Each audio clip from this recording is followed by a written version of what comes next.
وسلم سے کہتے تھے السلام علیکم، السلام علیکم، لعنت ہو آپ پہ. کیا کہا تم نے؟ نہیں میں تو السلام علیکم. کہتے کیا تھے؟ السلام علیکم. پھر ایک دفعہ عائشہ رضی اللہ تعالیٰ کو غصہ آ گیا، وعلیکم السلام ولعنت اللہ. انہوں نے کہا تم پر بھی ہو لعنت اور اس کے اوپر مزید لعنت. پھر رسول صلی اللہ علیہ وسلم نے عائشہ رضی اللہ تعالیٰ کو روکا، کہا بس کہا کرو وعلیکم. اب اس کی حکمت بھی سمجھ لیں. جب رسول صلی اللہ علیہ وسلم نے کہا تو کیا کہا کرو؟ تم پر بھی، یہ نہیں کہا تم پر لعنت بھی، کیا کہا؟ تم پر بھی.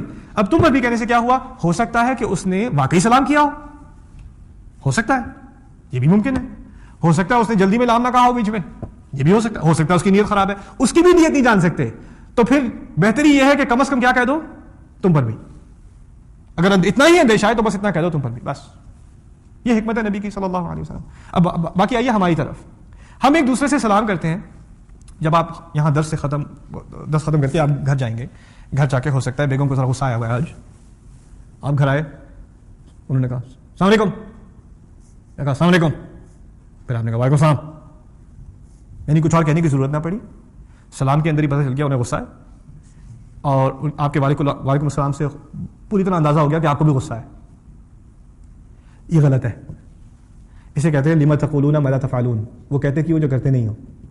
جو کہہ رہے ہو کہنے میں کیا ہے؟ کوئی جھگڑا نہیں، کوئی بری فیلنگ نہیں. اسی لیے مسلمان کو کہا ہے کہ 3 دن نہ گزریں دوسرے کو سلام کر لیا کرے. کیا مطلب ہے؟ صلح کر لیا کرے. یہ نہیں کہ آپ کا کسی سے جھگڑا ہے لیکن میں بہت سنی آدمی ہوں، 3 دن بعد میں اس کو وائس میل چھوڑ دوں گا السلام علیکم.